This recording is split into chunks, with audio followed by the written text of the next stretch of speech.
Tak. Bularni to'kdik. Motor yog'lari oqyapti. Endi nasib qilsa Xudo xohlasa korobkan yog'ini to'kamiz.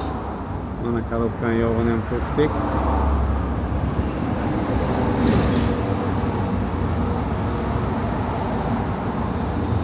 Korobkani yog'ini har 30 mingga alishtirish kerak. Bu birinchi zamena bo'lgani sabab filtrni alishtirmaymiz. Ikkinchi zamenada paddonlar yechilib, filtri ham alishadi. Zamena bo'ladi bunda. Shuning uchun bilmaganlar vaqt-vaqti yog'ini alishtirib olinglar. Ertaga problema bo'lib qolmasin. Tak, CTF yog'idan qo'yamiz. Har 30-40 mingda korobkan yog'ini alishtirish kerak. Chunki motor 40 ming yuradi. Sog' bo'linglar, salomat bo'linglar.